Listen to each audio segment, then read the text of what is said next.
Super Street bike is a street-based bike, so you'll be taking something like as a standard Suzuki Hayabusa, you'll turbo it, nitrous it, you'll stretch them by around about sort of 11 inches, so a 68-inch wheelbase, which is 1730 millimeters, street legal tyres, and 2-inch ground clearance. Apart from that, almost anything else goes. So I mean, these bikes are kicking out up to 750 brake horsepower.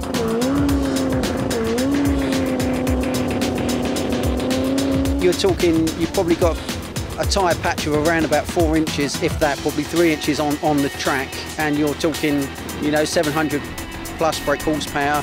You're doing, you know, basically 170 mile an hour in around about 4.7 seconds. So yeah, they're moving. They're pulling about just over 2 Gs off the start line.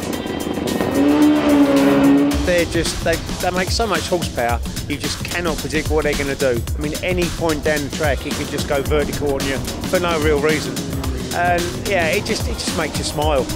I've gone vertical at 1,000 foot. I think a wheel span hit a bump or something, just went whoop, and stunning. It just makes me smile every time I ride it. Hi, I'm Woody and I'm riding a Suzuki Hayabusa. Hi, I'm Steve Venables and I race a Suzuki Hayabusa Super Street bike. I'm Gary Bow. I run in the Super Street bike class with a Suzuki Hayabusa Turbo. I'm Graham Bolchin and I ride a Kawasaki. Hi, my name is Rodolfo Maduro. This is my bike. This is a GSXR 1000 turbocharged, and I'm from Holland. Hi, I'm Rick Stubbins and I ride a Hayabusa Turbo Super Street bike. My name's Boise and I ride the pink turbo Suzuki Hayabusa. Hi, I'm Pete Field. I ride a Super Street Hayabusa with a GT35 turbo system. My name is Peter Granitza. I'm from Germany and I'm riding a Suzuki Hayabusa Turbo. Hi, I'm Graham Dance. I ride a turbo nitrous GSX engined Super Street bike.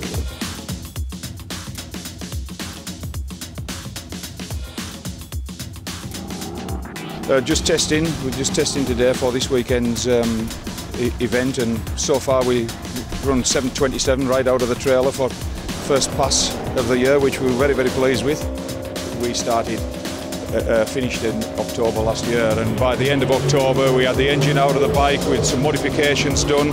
It's been to Brad, who supports me from BTC Moto in Colchester. It's been down there for a couple of months having some clutch mods and some more wiring mods, and we've never sat still all winter, and this is the first. We've just got it finished last weekend, and without first pass, like I say, 7:27. I think that's a real good shakedown pass. Just blow the cobwebs out of myself and out of it, and yeah, we're pleased. Plenty of action to look forward to then, as we'll be following all the ACU rounds as well as the FIM Euro Cup rounds here at Santa Pod throughout the 2017 season. It was the first bike in the sixes. We've changed things again, so we're starting off from a clean slate again, and you know, we're hoping maybe 6.8, let's say 2.18. Into the first of 4 scheduled qualifying sessions, first time on track for most riders this year. Are we expecting gentle checkout passes? Not from these guys.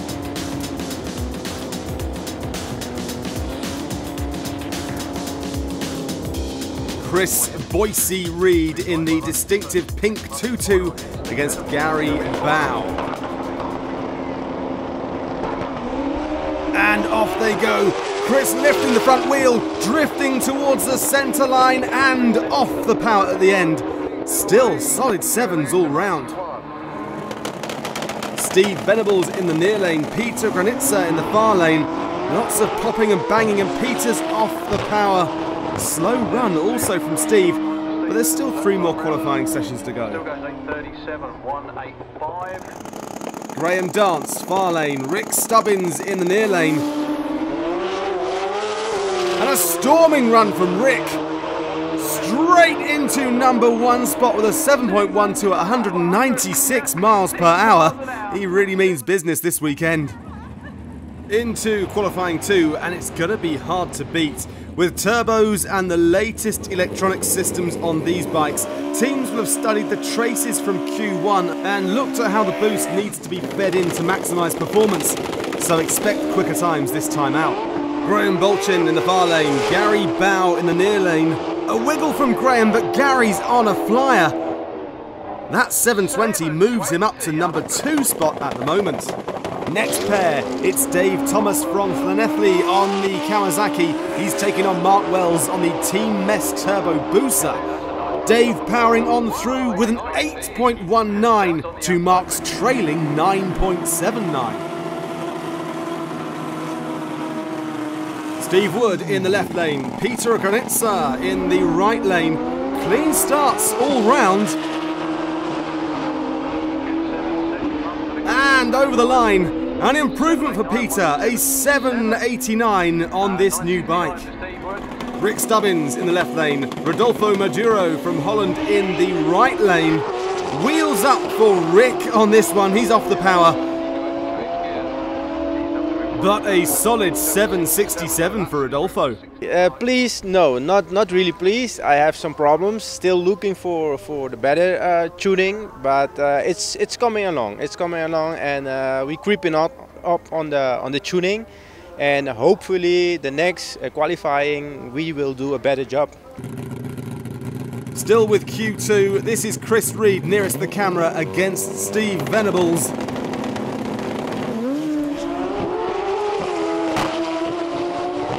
A bit of a wiggle there from Chris at 1,000 feet, but a solid 7.45 from Steve.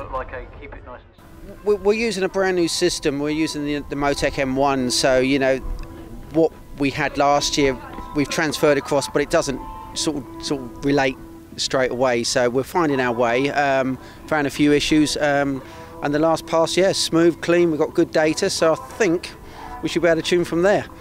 You've got another couple of tenths to get yet before you get up to number 1 spot. Do you think that's going to be a possibility this weekend? Yeah, I can't see any reason why not. You know, we were completely lost, and we've gone from, you know, sort of spinning to low 8s to, you know, 7.4, 193. So, you know, it's fine tuning now, and I think we can do that. So as we move into day 2 and qualifying session 3, it's Rick Stubbins still in the number 1 spot. I think it was a little bit of luck. We've had that set up and we're trying running it through the test day. We had a couple of hiccups in the test day, but it just came together on that first round of qualifying. Today looks as though it's going to be exciting. We've got a crosswind today, headwind yesterday. Are you looking forward to it? Yeah, I'm looking forward to another round, a couple of rounds if we can get those in. First out will be Pete Field in the left lane against Daniel Donalentz from Hungary on the super shiny blue machine. And it's a great run from Pete. Up he goes, 720 at just under 200 miles per hour. But that looked like fluid coming from the bike after the finish line. Rodolfo Maduro left lane, Graham Balchin in the right lane. Very evenly matched all the way to the stripe for these two. And another good pass from Rick Stubbins here, but no sign of Chris Reed out today. Yesterday was a stunning day, the first pass obviously of the new year. I PB'd my 60 foot, PB'd my 330, shifted into 4th gear, felt a bit of a bump, and then it locked up solid as my gearbox exploded. So now I'm just going to sit here and watch everybody else race for the weekend. So pushing out from the pits for the final qualifying session, and Graham Bolchin looking a bit concerned. Daniel Donalentz from Hungary in the left lane, Peter Granitza from Germany in the right lane. Peter getting very close to the centre line, strong winds out there, but that's a better ET for him. Yeah, the bike is brand new. It has a new turbo system and a new swing arm, so everything is new. I have to learn. I'm very happy how it behaves. I did 2 test runs on the test day, 1 half, 1 full run, and in the qualifying I stepped up to a 7.6, which is very near to my PB. I did my first 129 60 foot, which is very good in our class, and I'm very proud of that. Well, it looks like Graham Balchin did make it out okay. He's facing Rodolfo Maduro here. A huge huge lean from Graham at 1,000 foot to keep the bike away from the wall. That side wind really having an effect here, but safely through. When I rolled the bike backwards, I was getting a clicking noise, like a transmission noise. I was just trying to work out whether it was a real problem or not. We think it was just a couple of dogs not engaging properly, just catching a dog. Towed it down there, problem went away. So I thought, oh, yeah, I'm going to run it. And the final pair, Steve Venables in the left lane, that's Graham Dance in the right lane. Steve improving with each run and so close to the 200 miles per hour, but that 7:31 is still only good enough for fourth position in the qualifying table behind Rick Stubbins, Gary Bow and Pete Field. So this is how the final round pairings will work out, and in this class, nothing is a given. Day 3, Sunday morning, and nearly everyone is ready for eliminations. Not too bad. Few issues with grip over the weekend, but we've got a bit of a setting now, so yeah. And the reactions and the nerves, think everything's just coming together? Yeah, a couple of passes and you settle down into the groove. Three engine rebuilds we've had. I had 2 new engines. I've broke the gearbox in one, done the top end on the other one, and then we've ended up building it, which is in it now, one engine that I've built out of 2. So we missed both qualifying passes yesterday, but we were still second from the day before. So if everything's okay, we should be back on form. So.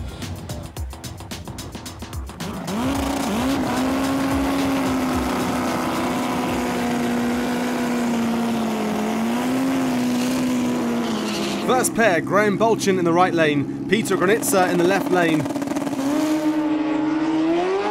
It's even off the tree, but Graham's pulling out a lead now.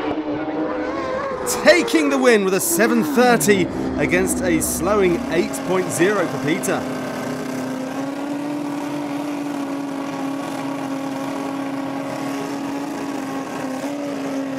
Daniel Donalensk should have been facing Chris Reed, but we heard from Chris earlier that he has destroyed his gearbox.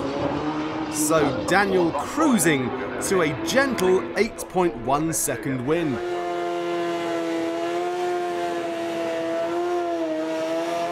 Next up, Steve Venables should have been against Dave Thomas, but he's a no-show. Steve is the current ACU champion and holds the European ET record in Super Street Bike, set at the Eurofinals at Santa Pod in 2016, a time of 6.946.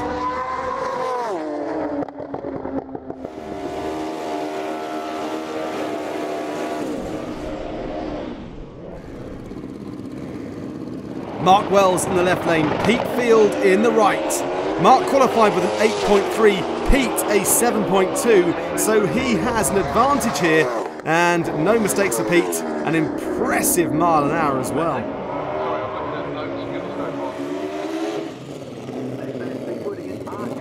Steve Wood in the left lane, Gary Bow in the right lane. Gary holds the European speed record in Super Street Bike, set in August 2016 of 211.69 miles per hour, and is the reigning European FIM champion. But a wheelie from Gary and that gifts the win to Steve. It's so hard to control these machines off the start line without the wheelie bar. Rick Stubbins then on a bye as the #1 qualifier. Will he push the bike this time? Yes, he will. The first 200 miles per hour of the weekend.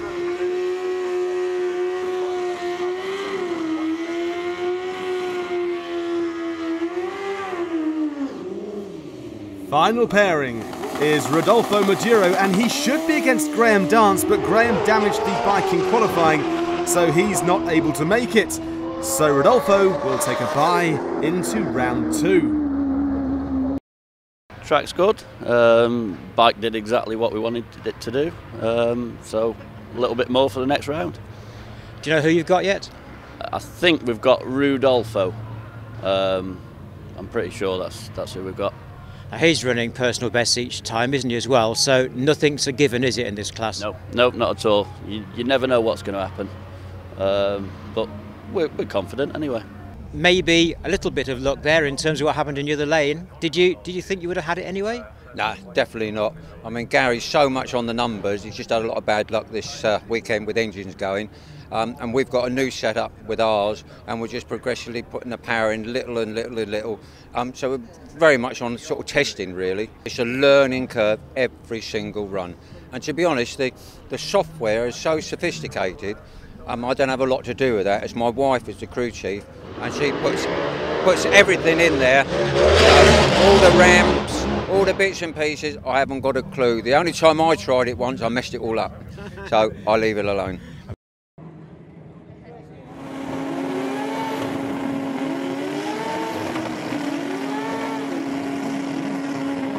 Round 2 then, and it's Steve Venables in the right lane and Daniel Donalets in the left lane. Away side by side, but Daniel pulls out a lead by the 100 foot. Can Steve chase him down? No, Daniel takes it with a great 7.37, but look at that final speed for Steve, 202.45, and there were just inches in it at the stripe. Steve Wood on a solo here. His luck continues to give him a guaranteed spot in the semi-finals.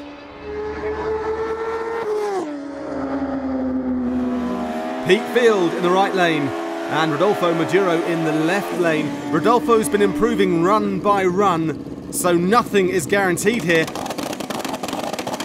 A whole shot and a huge wheelie from Rodolfo. He's staying on the power, but that will have cost him tenths and he won't catch Pete.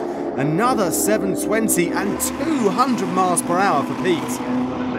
Graham Bolchin left lane, Rick Stubbins in the right lane.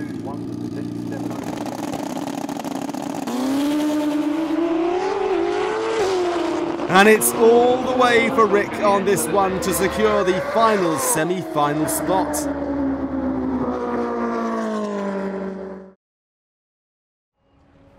Four riders left then, and into the semis. And first out will be Steve Wood in the left lane, Pete Field in the right lane.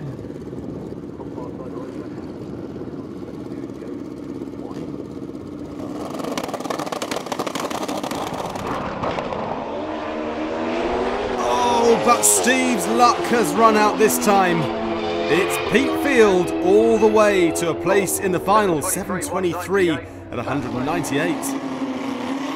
So who will he face in the final? Will it be Daniel from Hungary in the left lane or Rick Stubbins in the right lane? Oh, and this one is very, very close to a half track, but Rick pulls out in front to record a 7:10 at 200 miles per hour. So that sets our final. Here we are then, Pete Field and Rick Stubbins, late on Sunday afternoon. The sky is threatening and the bikes get pushed into the burnout area.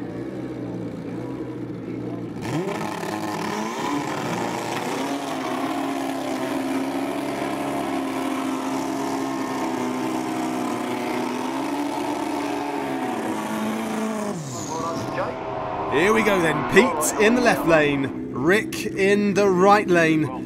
This one should be very, very close. Wheelies from both bikes. It's close at half track. Up to the stripe. Pete takes it. A winning 725 to a slowing 779 from Rick. A few changes to make for the next meeting, but we're confident.